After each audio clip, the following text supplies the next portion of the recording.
A graduate of the Juilliard School, Metropolitan Opera soprano and founder of Sing for Hope, Monica Yunus, has performed extensively all over the world in concert, recital and on the operatic stage. Her organisation, SFH, mobilises more than 600 professional artists, from classical musicians and photographers to Broadway performers, in volunteer service programmes that benefit communities in need.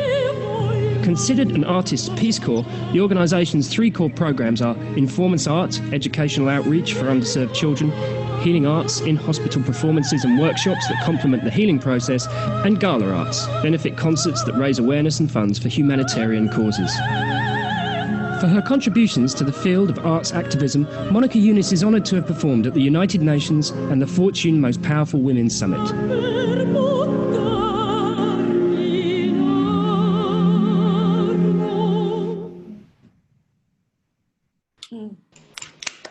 Oh, thank you. Thank you, Sahar, for doing that. Would you tell them about that event? Sure. Yeah, it's funny. You know, we didn't talk about this, but it's a funny way to start the class because we must have had some kind of like psychic connection because I wanted to start the class just by asking everyone to just kind of close their eyes for a second, and I will answer your question, Sahar. Close your eyes and think about a recent performance that you were proud of. And just let that feeling sink in of your artistry and the moment that you got to express yourself through this craft that you love so dearly and have worked on so hard. And you haven't gotten a chance to do it in the way that one would like right now. AKA on a stage in front of an audience with walls around you. So just take that in for a second and take a deep breath. Let that feeling sink in, the happiness of it. Let that air out. And open your eyes. You are all artists and you're artist entrepreneurs. And that particular little video that Sahar showed was one of my favorite moments because it brought together a huge culmination, I guess, in my artistic journey, I suppose, and it's definitely one of my favorite performances. That was from the Nobel Peace Prize ceremony.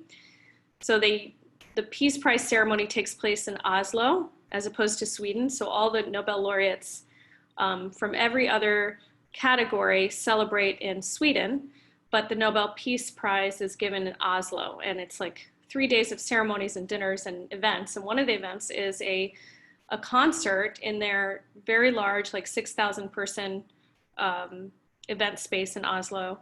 And they have world renowned performers. So on my particular year, Rihanna was on the concert, like Rihanna as in the like pre-Fenty Rihanna, like very long time ago. This was 2006. So, Lionel Richie was on this concert. Sharon Stone and Angelica Houston were the hostesses. And so in the full video, you'll see that I walk out on stage and I'm greeted by them. And I just, I love my face because I'm like, oh, that's Angelica Houston, Sharon Stone. Okay, let's go sing this little soon.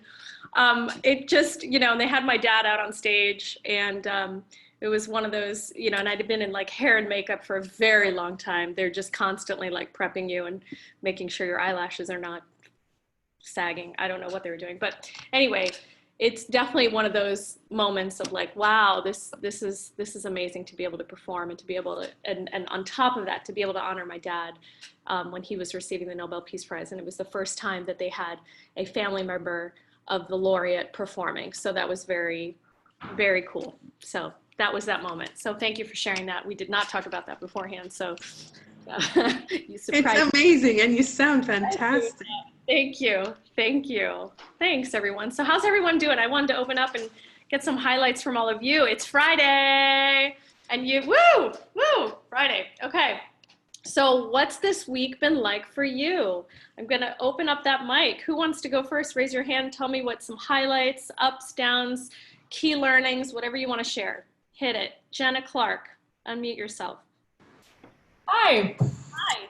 Well, for me personally, one of the biggest things that I've loved is being inspired just by all the people in the program, hearing everyone sing and kind of being in the same boat of not having performances being discouraged by the cancellations, like feeling pretty down about that and being able to connect and um, just encourage each other as artists and have that community. I've learned so many amazing things from all the faculty, and to see that among the faculty too is really cool. To see the just camaraderie, and it makes me so happy. Hey, that's wonderful. Thank you, Jenna. Someone else wants to share? Hand up, hand raise. Sorry, I realized that I'm too different. Tim, go ahead. Hit it. So a great thing has been, in addition to learning all the new things, also being reminded of some of the things that I already knew, that we already knew, that it's really easy to let some of that stuff fall by the wayside when you are preparing for gigs and doing your side hustle and trying to figure out when in the 12 months a year you're going to go see family and nieces and nephews, and just forgetting to take the time to sit down and think about the text as poetry, or really focus on some of the finer points of your diction and just that type of stuff. Wonderful, thank you. Who else would like to share? Christine. One thing that I absolutely love about this program is the mentorship aspect that the teachers and coaches have. Like the work I'm doing here is not only applying for this week, but they're giving me things that I should be working on for the next 2 months. And I have things to look forward to after the program is over as far as the work that I need to do. So I like the long-term thought aspect of it. And the Italian. Ma certo. Great. One more person.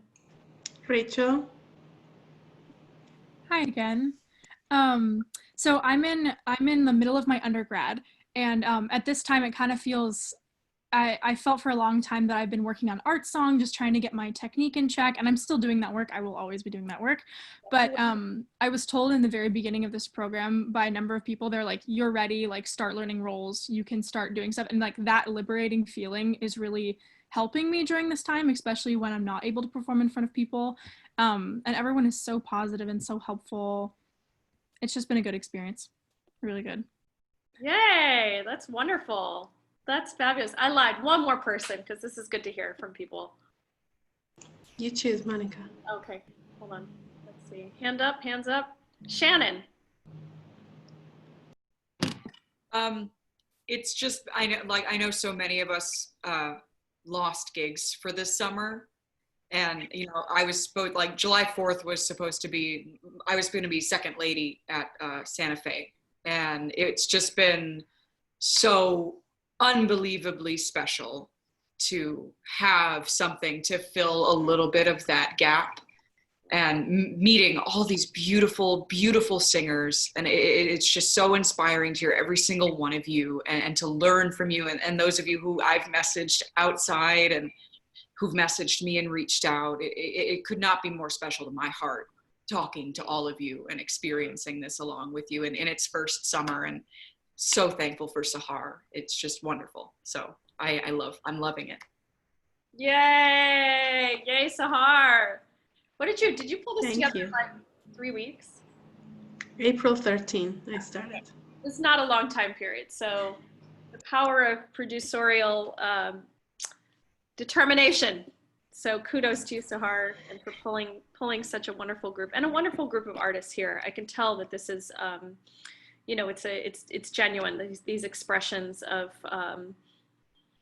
support for one another. And it's so, again, I hearken back to something I said in the first class, which is that this is like, the artist group is not a group that you come into contact with all the time. So no matter what happens in your career, the openness and sort of the shared joy, you know, in finding something and expressing it and putting on a show together, you know, is not something that a lot of quote, civilians can understand. So that's a special thing, and it's something that you should just, you know, protect and cherish, because it doesn't always happen out in the quote real world, whatever that is. And I think in some ways maybe that's why civilians get a little jealous of us artists, because we have this kind of familiarity with people, and they're like, why are they so strange? We're not strange. We're just, I think, in tune with a vulnerability that, well, okay, maybe I saw somebody going, well, I wasn't going to go there, but all right. But, you know, there's a vulnerability that is great. And I really hope, it's a great segue for me. Thank you, Shannon. I really hope that this network continues. Again, we were talking before about networking and what that means. I like the idea. I will stick by it, that it's about friends making. You know, and the other side of the coin of that is sometimes you will not hear back, and that's okay. It really is not, it really is just like making a friend. Some people you will just hit it off with, and it's like, oh my God, I can't believe we're just getting to know each other now. And other people, it just is not going to be a match, and you move on, just like friendships.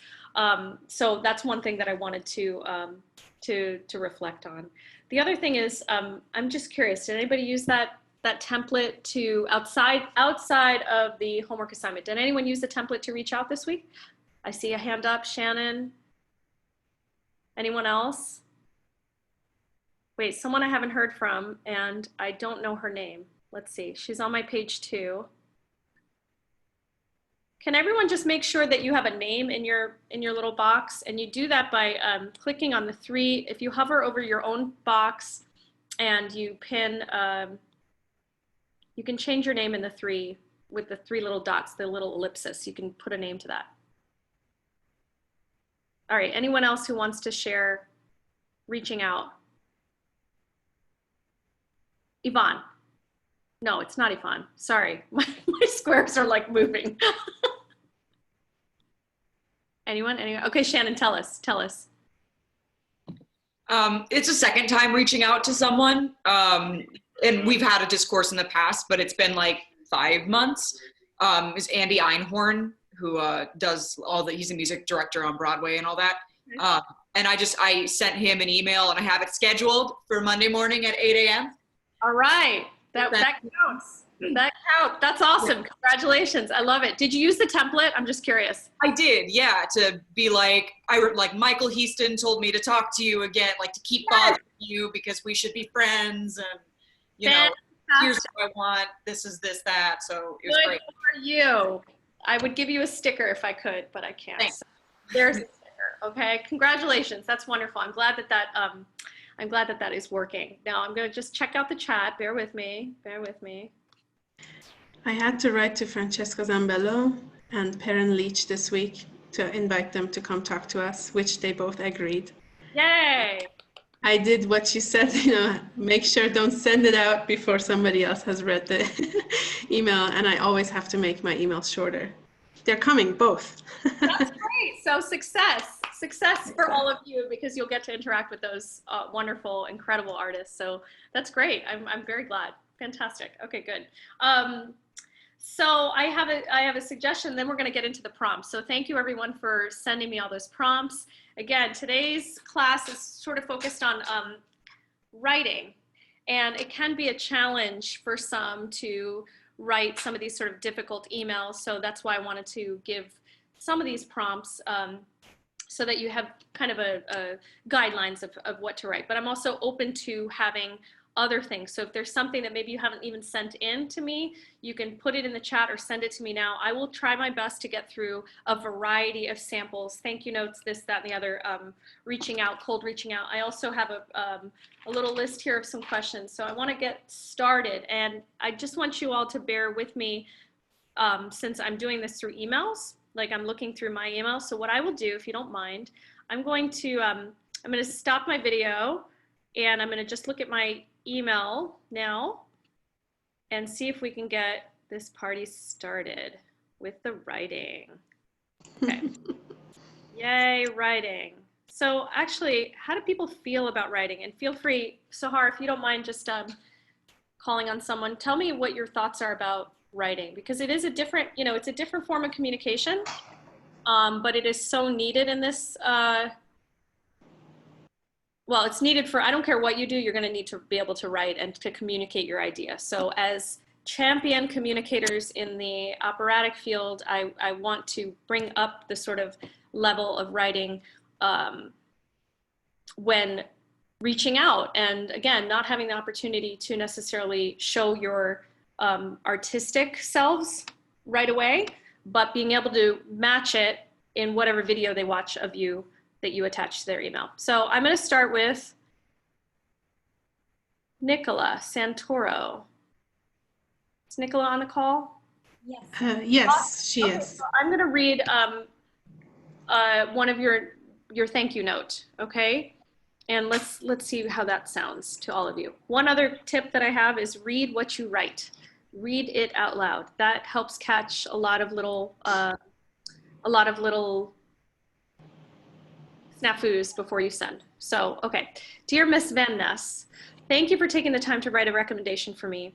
Having your support as I work to further my career means a great deal to me, and I'm glad to have it. I learned a lot during our time together and look forward to using the work to continue to improve myself in daily practice. I will be in touch soon to request another coaching, and I'm excited to continue our work together. Sincerely, Nicola Santoro. Nicola, this is very well done. I mean, it's short, sweet. I think the one thing that I would change, and I just get a little nitpicky, in the second sentence, having your support as I work to further my career means a great deal to me, and I appreciate having it. I am glad seems a little too colloquial to me. It's perfectly fine. I'm just being nitpicky. Anything that we can do to sort of like elevate it and make it less colloquial with someone who you want to continue work with is a good thing. I learned a lot during our time together. You could be specific. I learned X and really appreciated learning that from you directly. Okay. So you want some specificity, even if it was like, you know, I learned to express myself in this way. I hadn't thought about this character in this way. I think something specific. Okay. But otherwise, that's a perfect, short, sweet thank you note. I like that you keep it in the formal. I come from an old school where, you know, formality, unless you've been explicitly told otherwise, is probably the way to go. Right. And it's definitely a vestige of my training, and certainly the industry. That may change. And if you have a different relationship with this person, it's fine to address them, you know, by their first name. And if you were told to do so, if you weren't, then, you know, I would stick with the formality. So openings and kind of closing sentiments are something to just keep in mind as you write things. Does that make sense? Yes. Any questions? No, I'm glad you did say be specific, because I was worried that it was going to be too long if I did go into detail about things that I had worked on with her. Oh, that's a good point. And it's a great question. So I think that,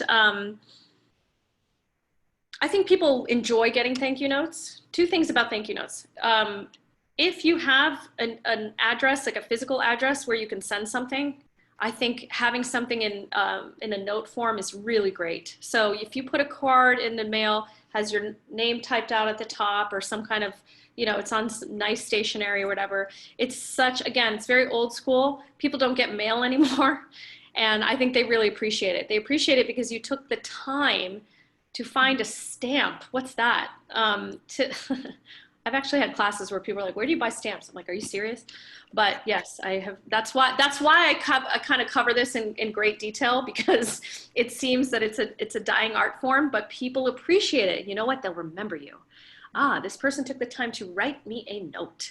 So flood Sahar with your beautiful handwriting after this, and see what impression that leaves. Yeah, no, seriously, it's different. You notice it. And if you want to stand out, I'm talking to all you sopranos out there. I'm just kidding. I'm talking to all of you out there. It's a way to stand out. So if you can take the time to do that, I think it goes a long way. It certainly goes a long way with me. And I've written a very, very long amount of just a huge amount of thank you notes, because I have donors to my organization. So I've sort of done that for a very long time now.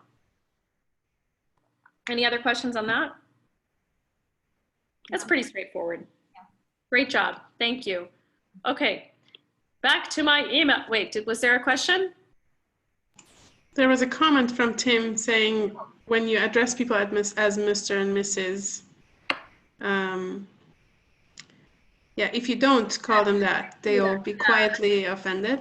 Yes, I feel like if you call them Mr. or Ms. something, people will always tell you to use their first name, but will just be quietly offended if you use their first name before it's appropriate. I agree, Tim. That's a great comment, Timothy.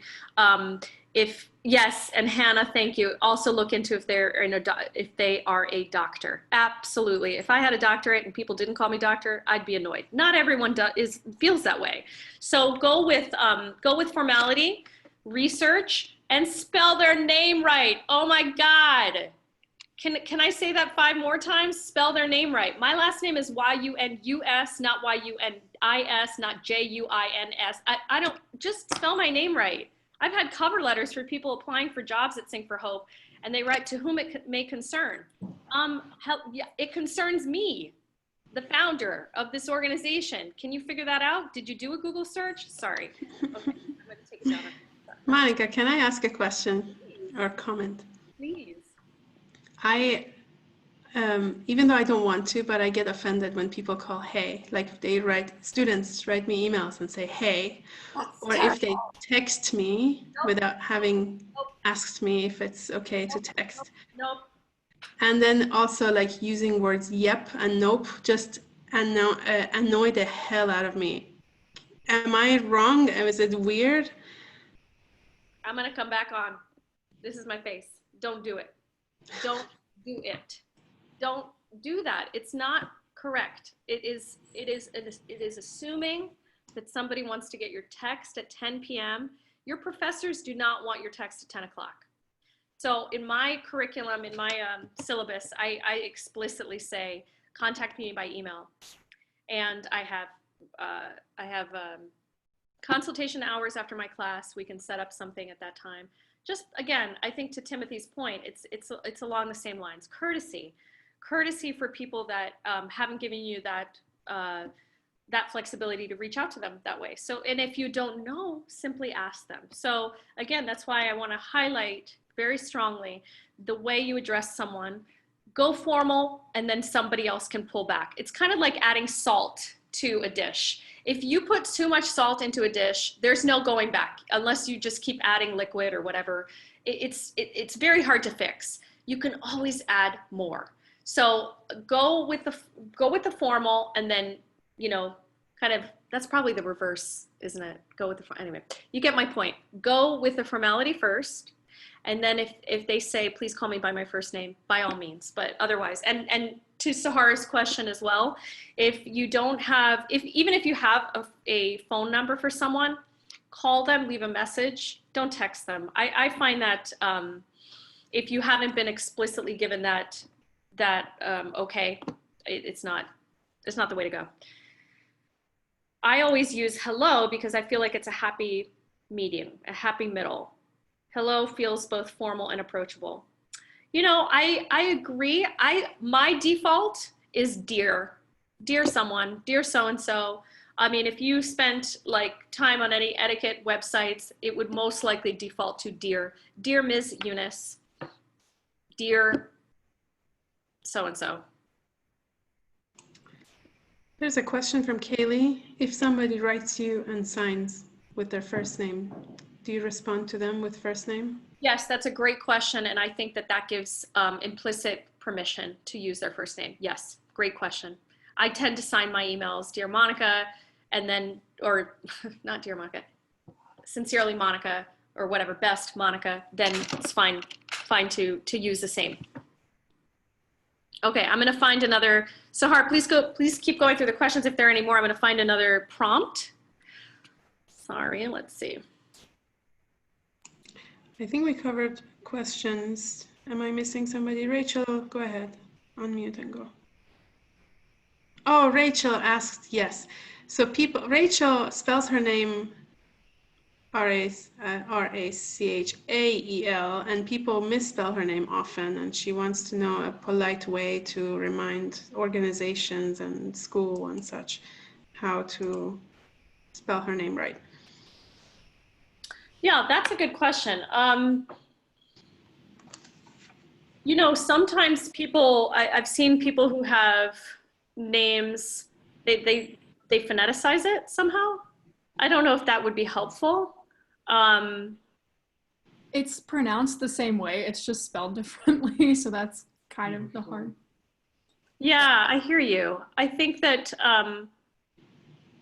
that's a tough one. I think maybe you could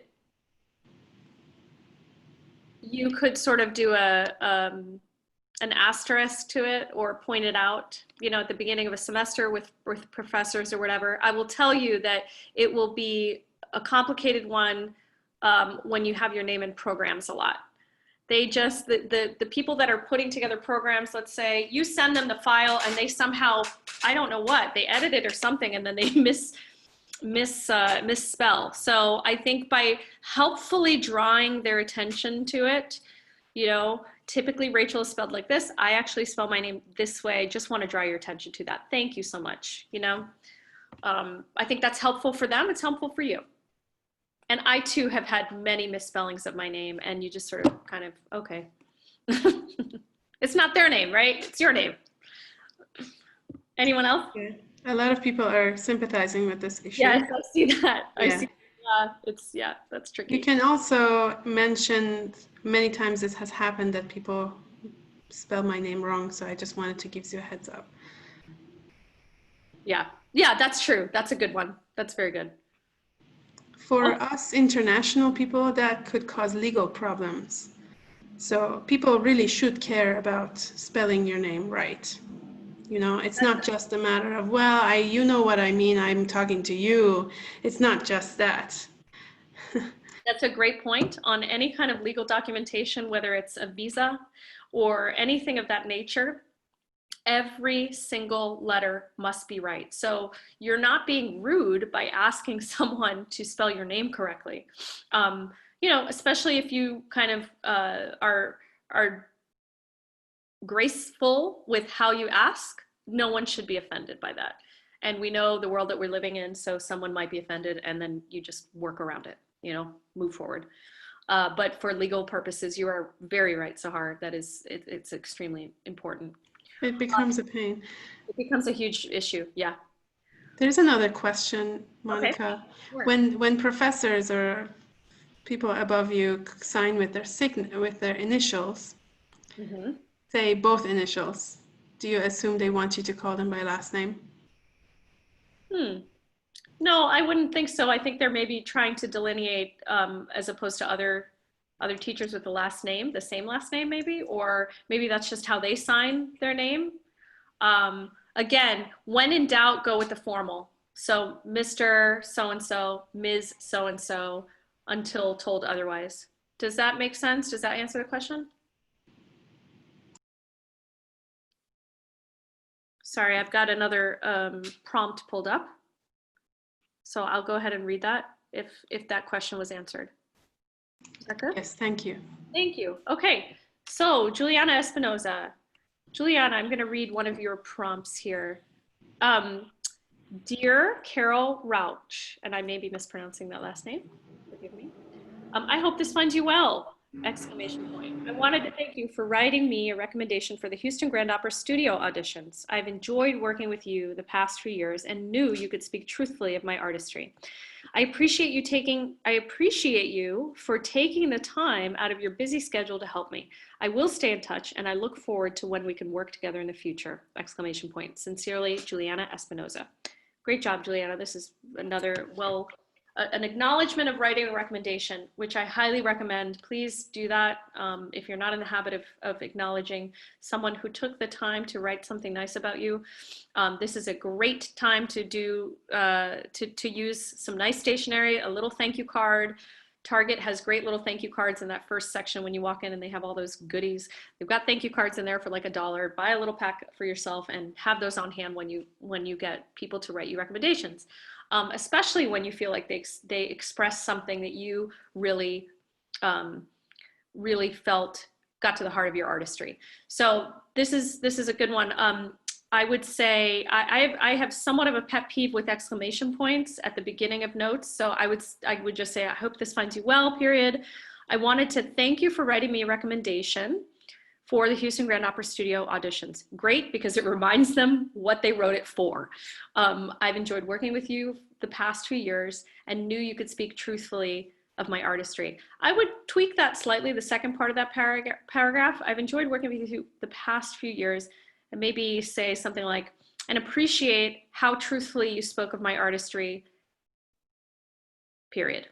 Something, I don't know, there's something that knew you could speak truthfully of my artistry is slightly, I think you could say that in a different way that would bring home your point a little bit more. So maybe just enjoyed working with you the past few years, and appreciate how you spoke of my artistry. Appreciate how you spoke of my artistry. Then we wouldn't repeat appreciate. We would say, thank you for taking time out of your busy schedule to support me instead of help me. I look forward to staying in touch and working together in the future. Again, these are minor tweaks, but it just tightens it up slightly. And, you know, a lot of people will have a myriad of ways of addressing these kinds of notes, but I think shorter, tighter, and not, and this is generally speaking, not using the same words again, which is why I changed the I appreciate you. Does that make sense? Yeah, I kind of have a question. So like, me and Carol, we're very close, and we talk on a fairly, like, we text a lot, we talk on a fairly, you know, regular basis level. It's fairly, yeah, it's not too professional, but I mean, obviously it is when we're working together. But I don't know, how do you, like, is it okay to tailor emails differently? Yes, absolutely. Especially if you have such a, you know, warm relationship. First of all, I would address it, dear Carol, because it sounds like you have a warm, easy relationship. You may not need to write your last name there either, you know, because you have such a, she knows immediately who you are. And you could make this more of an expression of the long working relationship, you know. Dear Carol, I've wanted to write you this note of thanks for a long time. I've appreciated our work together over the years, and am so delighted by how you spoke about my artistry. It really meant the world to me. Something like that. It could go deeper than just the note of thanks for that particular recommendation. If that's there's always a good time to write a thank you note, is what I'm trying to say. So if you have that kind of relationship with this person, and this just happened to be the sort of tipping point for writing a thank you, you could make it longer, because it is a long-term relationship, working relationship. Does that make sense? Yeah, thank you. Sure. And since you have both posts here and they're different, I'm going to go ahead and read this one. Okay. I'm embarrassed. Here we go.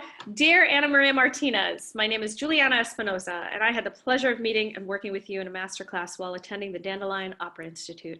I was able to work on the intricacies of the subtext in Emily's aria from Rorem's Our Town. I felt that you brought out my authentic voice through your coaching. I wanted to connect with you and thank you for the work we did together. I'd love to know if you are doing any future masterclasses, and if so, how I could view them. I enjoyed working with you and hope to sing for you again in the future. That's great. Don't be shy of that. That's a wonderful, warm email. And I would say, dear Ms. Martinez, unless she's told you to call her Ana Maria, and I'm sure that that's probably the case. And I think you could maybe say something in addition to say that, like, I follow you on Instagram, or I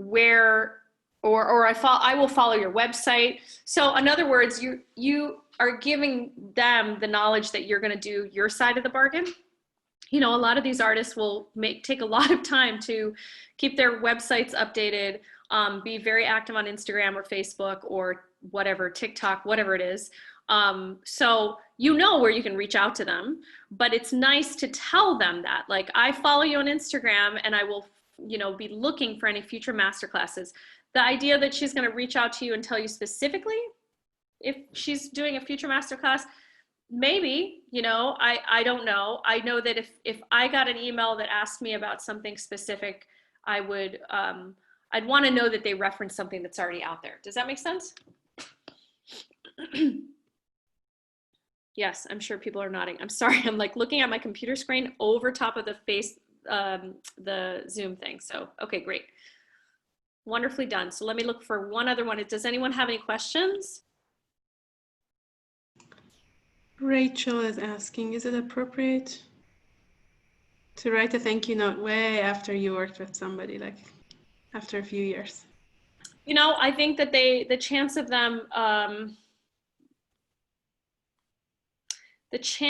them, remembering you is tough unless you've had a working relationship with them since.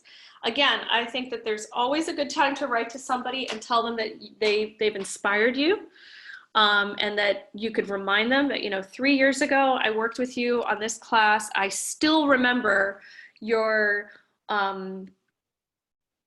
sage advice of X, something like that. Then I think it could make sense. And you may not get a response, you know. It may be that that could be a way to message someone maybe and say, hi there, or dear so-and-so, I follow you on Instagram. I had or whatever it is, whatever medium.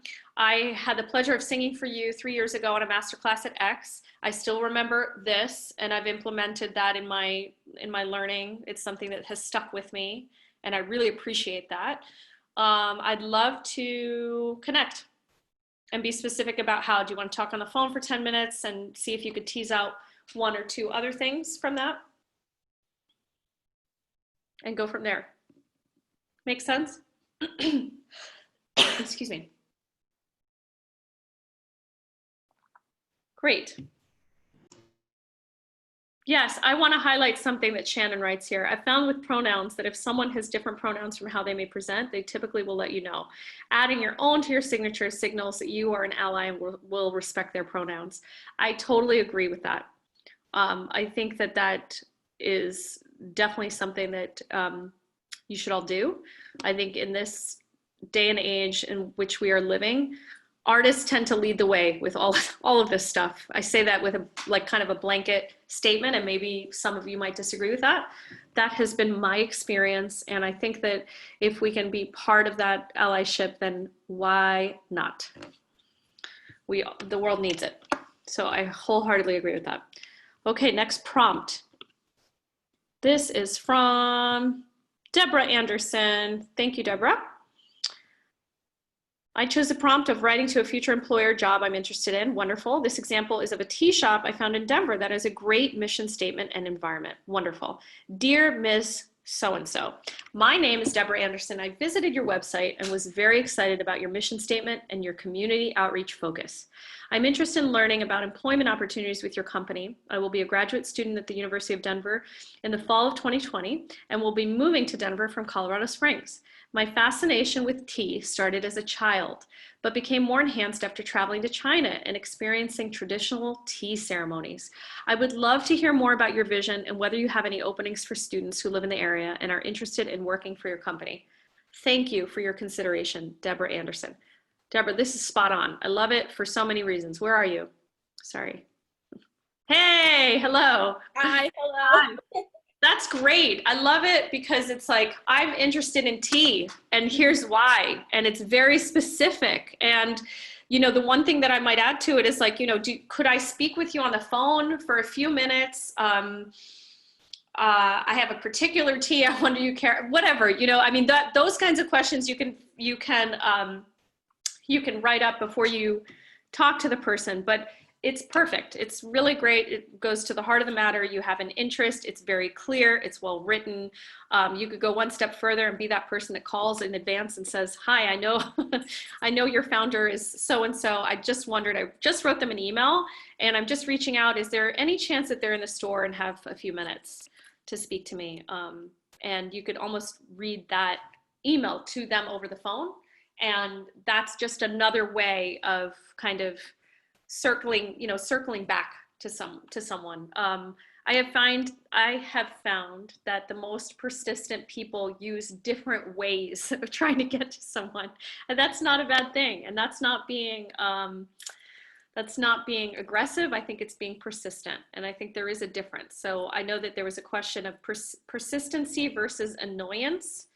There's a huge difference, and there's a lot of nuance in that, but trying to get to someone in a kind way is not annoying. It's encouraging. It's inspiring. People want to know about you.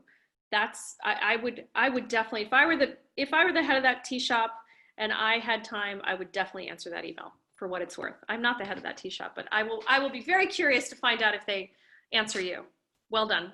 Thank you. Yeah, absolutely. Any questions? Or, I mean, I don't know what you'd ask me about because it's perfect. I have a really quick question, actually. Can we put in an email that we're intending to be persistent if we know that that person is busy?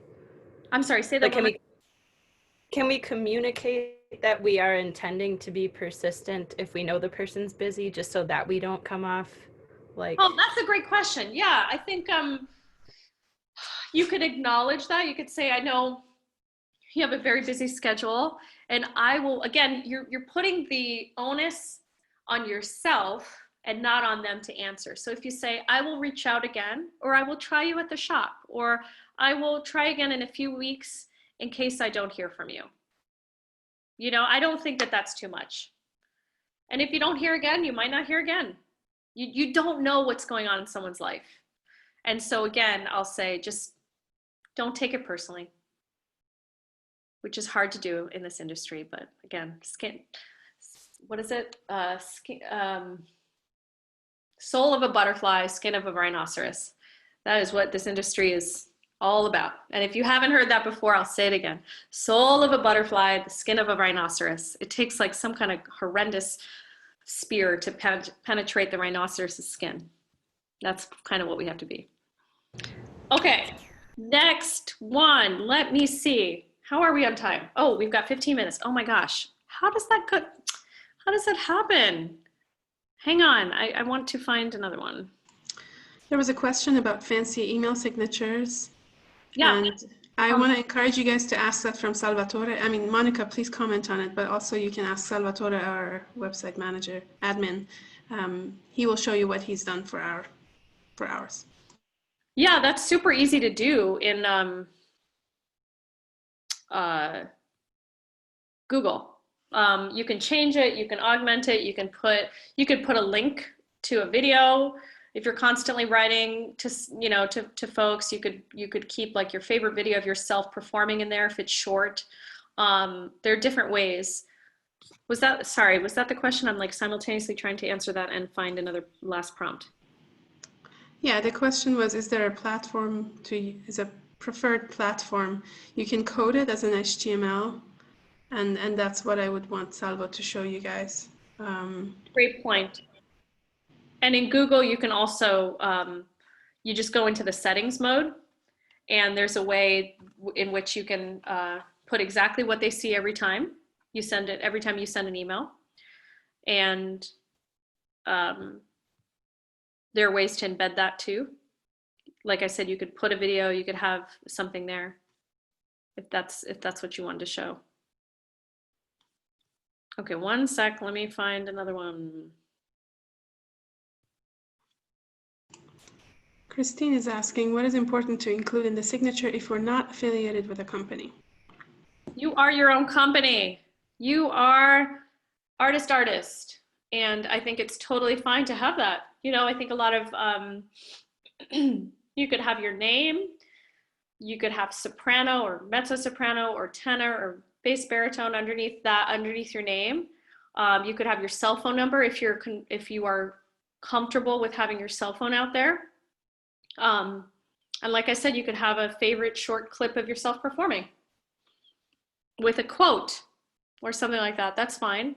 Or you can go super simple, just your name and your voice type. And you can change that depending on, you know, if you have another company or something you're starting, or if you have a voice studio and that's what you want. I think primarily you want to associate it with the thing that you're doing most. And again, that's very easy to change. You can change it out. Okay. Last prompt, because I do want to talk about a couple other things. So this is from Stephanie Ambrose. Stephanie, step right up to the writing challenge. Okay. Dear hiring manager, I'm writing to express my interest as an administrative assistant within the all-state creative team. I have many different types of experiences from various jobs, and I feel that the combination of skills I have would make me an applicable candidate for this position. While I do not have previous experience as an administrative assistant, I am very eager to learn. I am proficient with Microsoft Office, Word, Excel, and PowerPoint, and I am familiar with Adobe Photoshop. I have a minor in advertising that gives me an understanding of how I can work with members of the advertising team, as well as experience with creating social media platforms for organizations on Facebook and Instagram. I have also interpreted data from these platforms to create specialized content for each account. When I saw this job opening, I was excited to find a position that could incorporate my past experiences with marketing and communications within the all-state creative team. Despite having a master's degree in music, I have worked many different jobs and am eager to learn in different environments. I am confident in presenting in front of others and have a creative thought process that would allow me to look at tasks with alternative perspectives to produce qualitative results. I am highly motivated and am committed to getting work done efficiently. Thank you for considering my application. I'm readily available via phone or email. Please do not hesitate to reach out with any questions. Sincerely, Stephanie Ambrose. Stephanie, where are you? Hi, Stephanie. Hello. Hi. This is really well done. Don't apologize for yourself. Don't apologize. You are a person that has a lot of different experience. So don't say I have a music degree. Okay. Meaning that's not a drawback, folks. You're a creative. That's an asset. People are looking for people to look outside the box. Let me say it again. They're looking for people who can think outside the box. The same reason that we just talked about at the first beginning of this class about how exciting it can be and how wonderful it is to be with creative people and how inspiring, it's the same thing. And I feel very passionate about that because people are constantly putting themselves down. Well, I have an advanced degree in something. That already says you have experience. So don't apologize. Please, please, please. Okay? Promise me that. Awesome. Okay, so we're going to fix that. We're going to change it. While I do not have previous experience as an admin assistant, I can do X, Y, Z, ABC, twist it over, and you won't believe it. So we're going to I would just scratch that out. I would say I'm proficient. We would not do the while I do not have previous experience. So we want to take out any negatives and replace it with something positive. Even if you feel like, well, I don't have admin. I haven't ever held that title, basically is what you're saying, right? But that doesn't matter. You're a self-starter. You've done other things. So focus on those things like the rest of the paragraph. I don't know your skill set well enough to come up with that sentence right away, but I'm happy to look at it again if you want to just change that. Ditto, when I saw this job opening, I was excited to find a position that incorporate my past experience with marketing and communications within the all-state creative team. Great. Despite having a master's degree in music is what has to go. I have worked many different jobs and am eager to learn in different environments and am confident in thinking outside the box or something like that. Again, you want to position yourself as a creative, which is what you are, and you can look at things in many different ways. And so this is why the writing is so important, right? So you would walk in there and do things efficiently, quickly, and thinking about it in a different way, whereas somebody maybe with a different background wouldn't think of it that way. So anyone who has that kind of creative background, that's an asset and should never negate that or put yourself down for that, because it's in this environment moving forward, that is key, and companies are looking for that. And I bet you if you Google creative industry, creatives in corporate America, you're gonna get a list of catchphrases that you can just take and put right into your cover letter. All the sort of corporate speak, they're all looking for us, they're looking for creative people. So don't negate that. Have I said that enough? Okay, wonderful. Any questions on that, comments? Offer solutions, not problems. That's right. Some people are weird and may have preconceived notions about a teacher. All right, I'm looking very quickly here. Okay, great. Anyone else? Yeah, questions? Good job, Stephanie. Thank you for that. So we have so little time left. We have 10 minutes left. I don't know where this hour goes by, but I wanted to, first let me take any general questions before I dive in. Let's start there. So raise your hand and give me time to sort of float between these. If I haven't heard from you, I'd love to hear from you. Anna, that's who I was. Anna, please take yourself on mute. I was desperately trying to figure out, you didn't have your name in there before, so tell me your question. Oh dear, okay, maybe it just wasn't showing. I was wondering, for cover letters, if you were applying again to a company, so you've applied to them once before and they said, I'm sorry, we can't take you this time, how much do you really have to change that cover letter? Because of course you'll probably have a few things to add, but you're still yourself. That's a great question. I don't think you have to change it. I mean, obviously update it, but that's different from rewriting it. You could remind them, particularly if you were like a finalist or you told me to apply again, you know, that kind of thing is good to reiterate, but I don't think you have to rewrite it completely. So update, tweak it, make sure anything that they said to you that was positive, parrot that back to them. That's very important, especially if they said anything positive.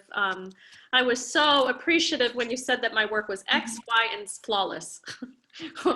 You know, but you didn't hire me then, so hire me now. Great, thank you. Anyone else? Questions?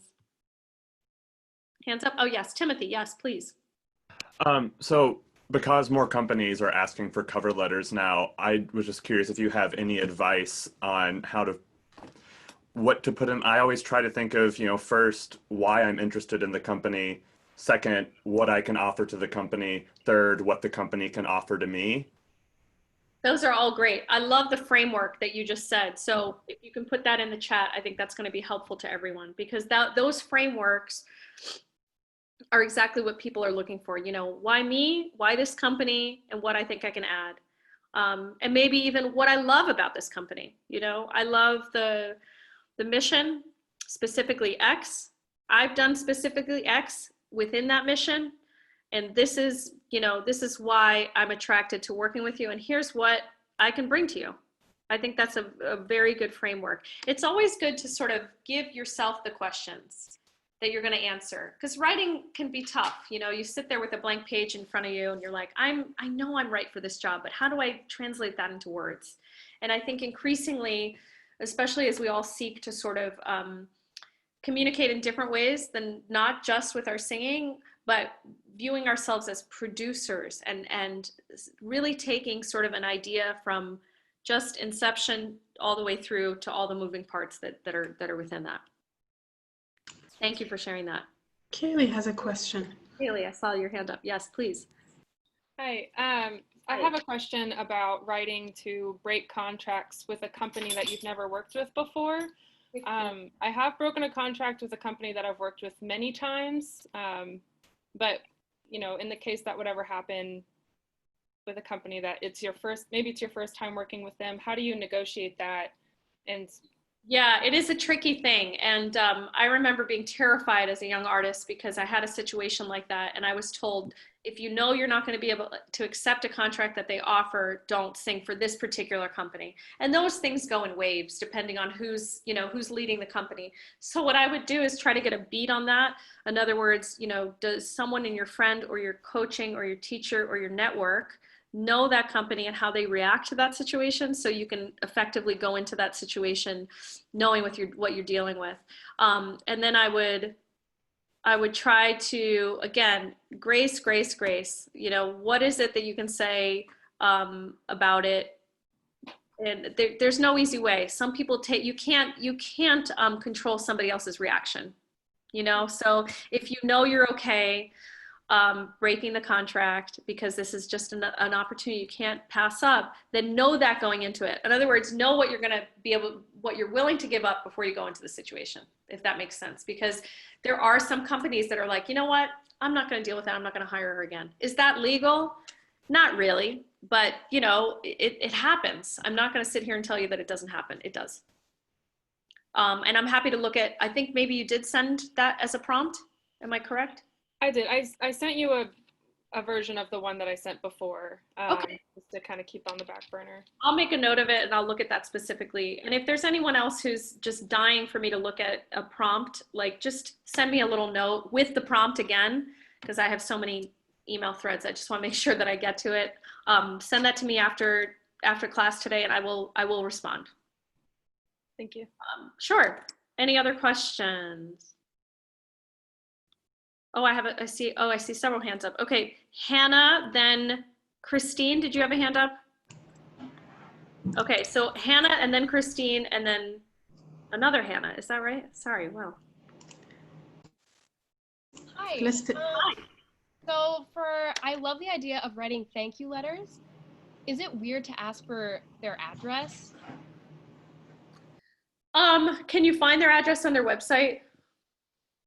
Probably. Like, usually what I've found is that they have like their school address. Right. Or maybe they don't even like list it anymore, but yep.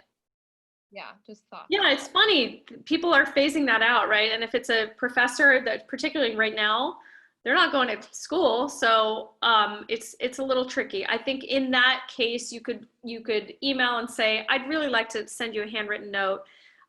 Could you reply with your address, and see if they reply. If they don't reply in like a week, just send them the email, and maybe even say that, like, I really wanted to send this as a handwritten note, but with COVID, I can use email and ensure that it gets to you. It's sent with the same measure of gratitude. Alexis has a question. Yes.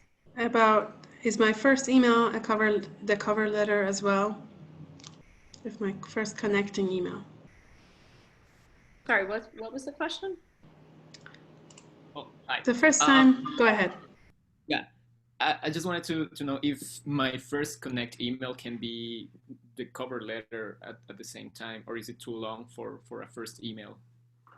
It might be too long for a first email. So can you give me sort of can you give me the idea of what that would be? Like, give me an example. Yeah, so say if I am planning to apply for an arts organization position, or for an administrative job. Yes. So, and I've never reached out to anybody in that organization. So should I send like a first connect email, a short email one first, and then a cover letter, or like an attachment? You could do that to see if you, I mean, especially if you had a question or something like that. If you just sent an email, I'm going to be sending a cover letter, I would just go ahead and send the cover letter. And I think, what's tough right now is that if you're getting something that's unsolicited, if an organization receives something unsolicited and there's no job posting, you may not get a response, because it's not solicited. If you know somebody that works in the organization and could introduce you to someone, and you say, oh, I've got 3 questions for this person, I wondered if they might have a few minutes. Again, do your research, make sure that those answers to the questions aren't already on the website, like easily seen and researched, and then reach out that way. Otherwise, if it's for a position that is being, that is out there, I would go ahead and write the cover letter, and just make sure you answer why you're interested in them. Again, to Timothy's points before, like why you feel like you're gonna be a good fit, what you bring to the table, and what inspires you about that organization. Great, thank you. Great. We are out of time. I don't know how that happened. Well, I'm gonna leave you with a parting thought, which is to think about, what is your personal board? So organizations have board of directors, right? We touched on that really quickly last time, but I'm just gonna put this out there in our last few seconds together. Who are the people that, come hell or high water, are gonna be there for you and your artistry and your future vision for yourself and what this career does? So think about who is already on that, fully committed, money and all, and who you consider sort of your advisory board, people that you can pick up the phone and they will answer your questions, because you're not going to know everything. Boy, can I tell you stories about that in building Sing for Hope, but you're not going to know everything. You're going to need to lean on people who know better and who can guide you and be there for you. So who is on your board? I know some of you have written to me to say, I would really appreciate it if you covered X. Can you all do that so that I can have a sense of what our last class together, the most important thing to you right now going into this, whether it's, I don't know, exploring how to sort of position yourself on social media, how to